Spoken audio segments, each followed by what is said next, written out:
these animals right here. I let them out front. Maybe 5-10 minutes ago, and I put them on corn about 2 minutes ago. I probably put them out front about 10 minutes ago. So they've been walking around on grass all day. I can actually see. So I'm gonna turn this light off. But I brought them up front about 10 minutes ago, and I put them on corn about 2 minutes ago. So they've been walking around on grass all day. And I put a half a percent. So I figure my herd right now, the average weight of my herd, because I got so many big animals and they're mixed in with small animals, I figure the average weight of my herd is somewhere around 500 pounds right now. And so I gave them a 0.5% of their body weight in just straight corn. I'm not feeding them any more creep pellets. And these animals, they devoured this corn. I mean, it's almost, if you look into the feed troughs right now, you can tell that these animals, they are devouring this corn. I mean, just about as fast as they can possibly eat it. You know, they're not even out on grass. You know, these animals, they were on grass up until about 15 minutes ago. They were walking around on grass, and they weren't even eating it. They were just sleeping. And you know, I brought them. You want to see how fat these animals are on grass? I mean, just look at all of the animals right now. If you just look at their guts, you can tell. I mean, look at this animal right here. This animal right here has a massively swollen gut. And so these animals right here, they are eating their fill on grass every day. I mean, they are eating a lot of grass. They will eat to the point where they stop eating. And even when they've stopped eating, they will eat corn. And they will devour corn, even though they are completely full. But that you know, cattle, you know, corn is just the so corn is a grass plant, and the corn kernel is just the seed of the grass plant. And cattle love eating corn. It's very dangerous to feed cattle straight corn, because the cattle, they, even if they are completely full, they will continue to eat. And today, while I was so this morning I was at the fertilizer plant picking up fertilizer, and I picked up and I'll take a picture of my receipt so that people can see, you know, how much I pay for fertilizer. And what I mean by, you know, it costs about $250, $275 a month to grow enough grass to feed about 100 animals. I'll post a picture of my receipt, and y'all can see that I'm not you know, making this up, right? I mean, fertilizer, the price of fertilizer is just the price of fertilizer. You know, what I do with it is more important than the price, right? And so, you know, I have my soil diagnosed. You know, I've been diagnosing my soil repeatedly throughout the last couple of weeks. I've stopped to check to see what my soil looks like, to see what the because fertilizer, the thing about plant metabolism, the metabolic activity of the plant is varied on many different things. The water levels in the soil, the water level in the atmosphere, the temperature, the intensity of the sunlight, the amount of leaf surface area per square inch of ground. You know, the metabolic activity of the plant is different. It depends on many things, right? It's not a one-dimensional problem. It is a multi-dimensional problem, right? Like, if I was going to look at my field, you know, it depends on, you know, how much data do I have collected on my field, you know, because doing all of this stuff in one day is unrealistic, right? You know, it's like, you know, that's why I always say it's so important to be, like, you know, if I work, you know, 100 hours a week for 1 week, it don't really matter, right? If I work 100 hours a week for a year, it don't really matter. If I work 100 hours a week for 10, 15 years, that's when the things start to make a difference, right? And so when I look at the data that I've collected on my soil, you know, but it really, you know, like me, when I first started, you know, growing crops on my field, I was not growing grass, right? I did not grow grass. I did grow a little bit of grass, but I grew cherry tomatoes, and I grew all sorts of stuff. And when I was growing these things, I collected a lot of data on my soil. And there's also information that I can collect on the internet about my soil without having to collect it myself. And so there is some generic data that I can find on the internet for free. I can just go on Google and I can find this stuff like within 30 seconds, right? And so, you know, it's a blending of many things. And these animals, you know, I have the fertilizer that I need. The fertilizer is supposed to rain on Thursday, and so I figured. But while I was up there, several things happened today. While I was up at the plant buying fertilizer, I also they had a grass seed for sale. They had a Ryman rye. It's a winter rye, a cereal ryegrass for sale, and it's normally $24.50 a bag, but they had it on sale for $17.50.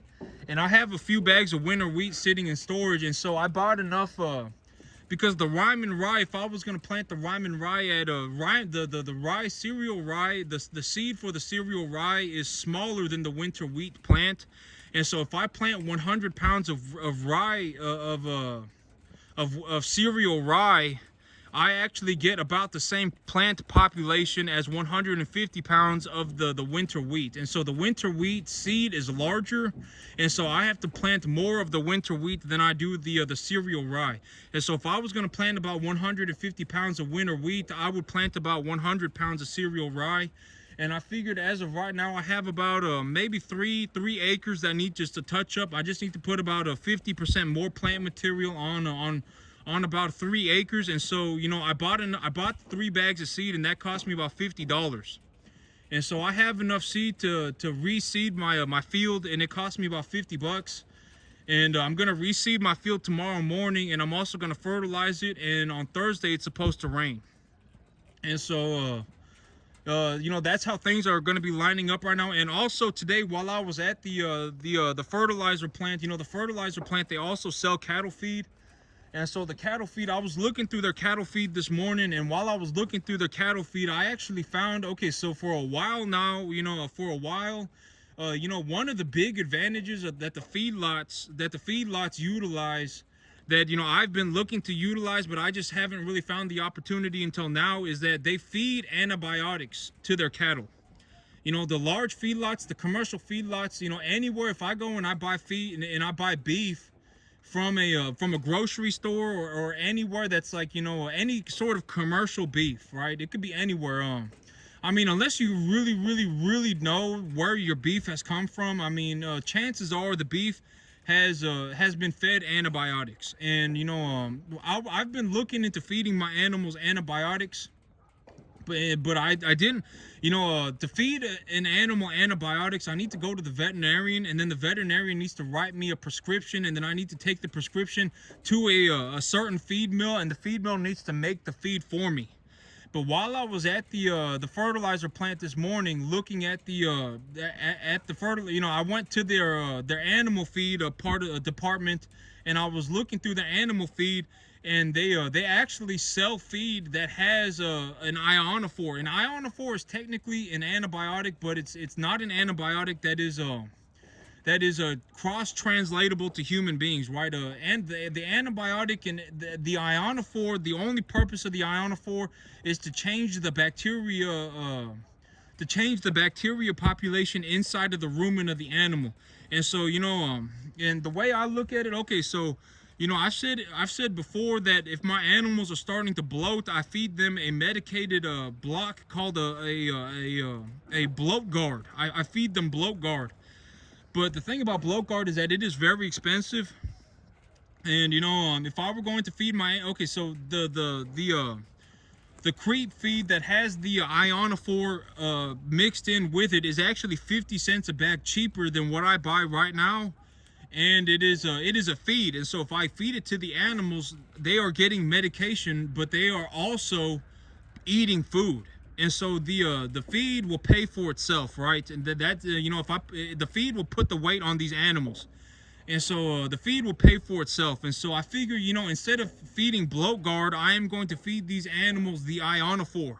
If I feel like my animals are at risk of developing bloat issues or acidosis issues or even coccidiosis, I can feed this ionophore instead of feeding like a coccidiostat or feeding a bloat guard.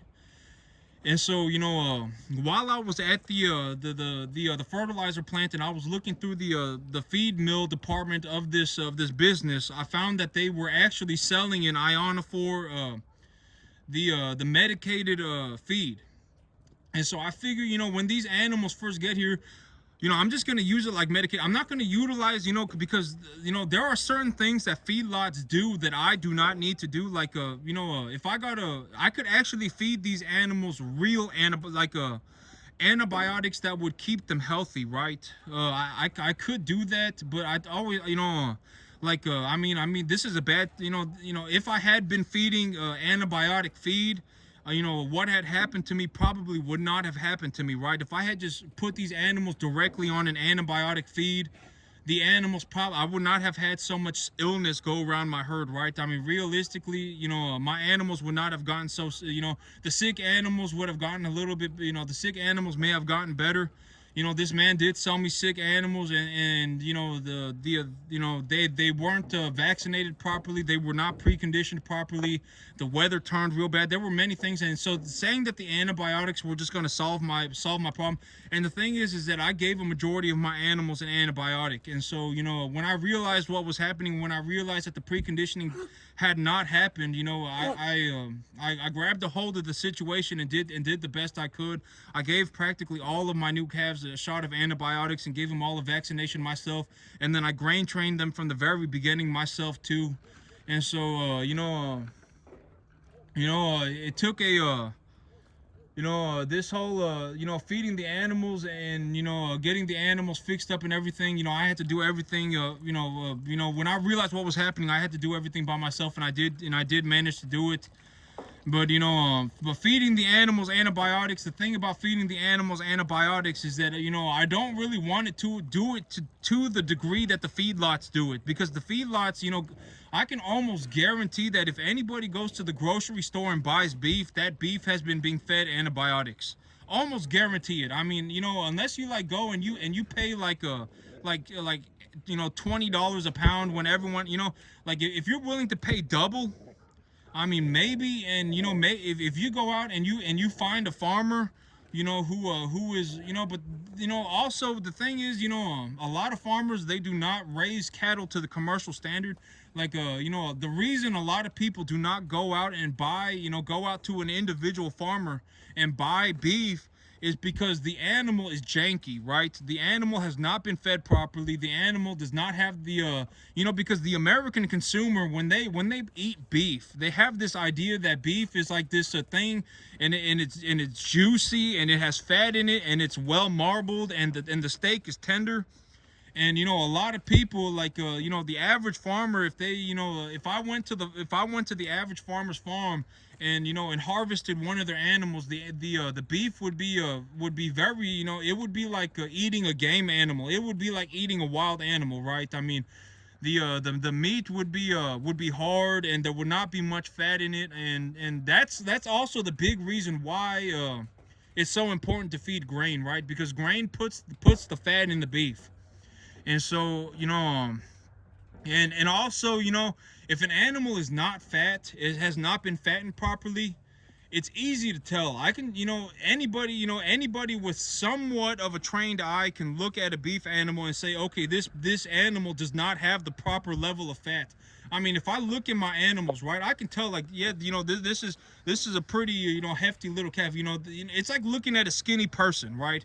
If I looked at a skinny person, I could tell that the person was skinny. If the person was fat, I can tell that they're fat. And the thing about beef is that people, when they go to the grocery store and they buy beef, they're looking for a certain product. They want the beef to have a certain level of fat in it. They want the beef to be tender. Hey, leave her alone. They want the beef to be tender, and that's the ultimate reason why, and feeding animals on brush is not really a good idea. If I just leave the animals on the field and have them chewing on brush, that's not exactly an optimal situation in terms of the happiness of the cattle. And like, if I looked at these animals, I can tell that these animals have been developed properly. They got a lot of fat on them, and they're good to go, right? I mean, these animals, I can tell that these animals are fat, right? I mean, it's just looking at a fat person. It's just looking at like a a skinny person. You can tell when you look at them. I mean, look at this animal. And so like, if I were to feed animals on brush, they're not going to get fat. They're just not. I mean, it's just not going to happen if they're not put on a correct ration. They're not going to develop properly. You know, the one of the big reasons why I feed corn, not only to put the extra, because corn, okay, so energy is calories, right? And so I feed corn to put extra calories in these animals because the extra calories is what develops the fat in them. And also with the corn, I mix in a vitamin pack so that the animals get a well-rounded vitamin, because if these animals just walked around eating brush, they're not exactly going to be, you're going to lose a lot of money. Long story short, if that's your business plan, oh, I'm just going to bring in cattle and I'm just going to let them walk around on brush, you're going to lose money, and you're going to lose a lot of money. I mean, you're not going to make money. I mean, it just, I mean, that may sound, oh my God, I can't believe he just said that if I put animals on brush, I'm not gonna make money. But you're not. I mean, it's better for me to tell, like especially if somebody's going into the cattle business and they want to make money in the cattle business, objectively, if they want to make money in the cattle business, putting cattle on brush is not, you're gonna lose money. You're going to lose all your money. I mean, the cattle are going to because let's say I go to the sale barn right now and I purchase a calf, right? Let's say I purchase a bull calf. I purchase a bull calf. It's 250 pounds. I bring it home. I pay $3 a pound for it. I pay $750 for the animal and I bring it home, right? I don't castrate the animal. I leave the animal to just walk around on some brush, right? And the animal gets to, let's say after a year, the animal's 550 pounds, right? 600 pounds. The animal's not been castrated. The animal's a year and a half old, and the animal is barely 600 pounds. I mean, you're going to lose all your money. You would be happy, it would be fortunate if you made the $750 back. I mean, you're probably not even going to make $750 on an animal like that. And so, the American consumer wants a particular product, and the particular product, it doesn't just happen, right? And so, there are things, there are reasons why, like I feed the animals grain. There's reasons why, I give the animals their vaccinations and, and all that stuff. There's a reason for it. It's not just like I give the animals antibiotics and I give them corn and my grass magically appears out the ground. And that's not how things work, there's a reason for these things. There's a reason why I do the things that I do, and feeding these animals corn, it's a good, but I'm not saying just straight feed your animals corn, because that's not a good idea either. I'm only feeding them corn because I am mixing a vitamin pack into their corn that is specifically designed to balance out the corn when they're eating the corn with a winter wheat grass that has, at a certain stage of development, the winter wheat grass right now is at a optimal level of development in terms of protein concentration and in terms of digestibility. The digestibility may be a little bit low, and the digestibility is starting to get a little bit low, and the protein concentrations are kind of good. But as the time progresses, this is also why I'm fertilizing my grass tomorrow. I'm fertilizing my grass tomorrow because the digestibility of the grass is a little bit starting to drop off, and as the grass continues to grow, the digestibility will continue to drop off. And so I figure if I fertilize the grass now and replant a new grass on top of it, the old grass will start to grow. And also this is also a good reason why I planted cereal rye this time instead of winter wheat. Is because I am anticipating that 22 animals are not going to be able to eat 10 acres of grass. They're not even going to get close, right? They're not even going to get close. And so I am going to have volunteer wheat. I am going to have my grass go to seed. And when my grass goes to seed, I know yesterday on my video I kept saying hybrid wheat is not. I meant to say I kept saying hybrid wheat is not good. Hybrid wheat is good. Volunteer wheat is not good. And I am going to have volunteer wheat start to appear on my field. And I don't want to plant the hybrid wheat on top of winter wheat, because if the winter wheat starts to get disease problems, it starts to get pest problems later in the spring, I don't want it to affect the rest of my field. And so I'm going to plant the cereal rye on top of the winter wheat. And the cereal rye that is coming up, you know, it will be an earlier stage of development while the winter wheat is at a later stage of development. And so the winter wheat, it will be starting to get too old, and the cereal rye will come up, and the cereal rye will be very high in digestibility and in protein. And so the animals will still get a balanced forage diet. I will still be able to graze them on the grass without having to worry about putting a protein supplement in them, because I still got like half a shipping container full of corn, you know, probably 2/3 of a shipping container full of corn. And so I have to feed the corn. And so, you know, everything is, you know, and my whole plan with the corn originally was to feed the corn with the grass. But to feed the corn with the grass needs to be at a proper level of digestibility. Well, the digestibility does not really matter, because the digestibility, I can increase the digestibility of these animals' diet by feeding them corn, but I can't increase the protein in their diet. And so the protein in their diet, I am looking to feed the protein in their diet by feeding the grass, and I'm looking to increase the digestibility of the animals' feed by feeding them corn. And when I feed them corn, I'm also able to give them a vitamin pack so that they're able to get the proper levels of calcium, phosphorus, magnesium, etc., etc. And so, you know, it's a multi-dimensional situation. It's not like I just show up, my grass magically appears out the ground, I just throw food in their troughs, and everything just in la la land time, right? That's not how things work. You know, all of these things, you know, I've had to sit at a table and come up with a plan, and you know, I've had to, you know, I've had to, you know, take a look at what's going on and adjust accordingly. And all this, you know, everything that happens on my farm, I'm a one-man team.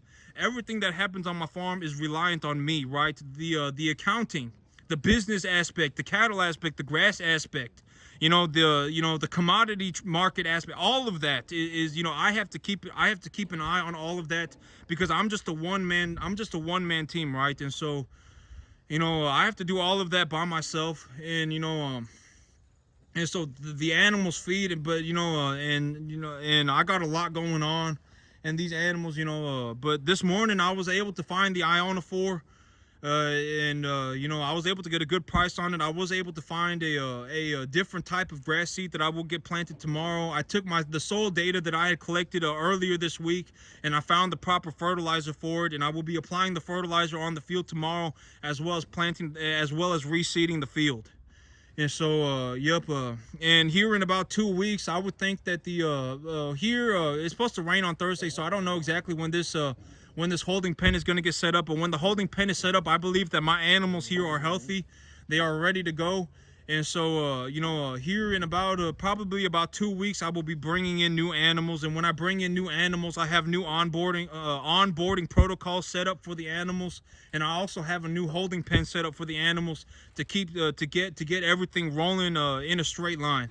But me this year, I was also thinking about this, but you know, I literally, you know, my business, you know, this business that I started, you know, it's like, you know, I went from zero to like 200,000 in 1 year. You know, I literally went from having a $0 business, not ever having ever done, you know, literally getting here, starting to work, and then having started myself a $200,000 a year business in 1 year. You know, I was bound to have some problems. You know, I was bound to have some growing pains, right?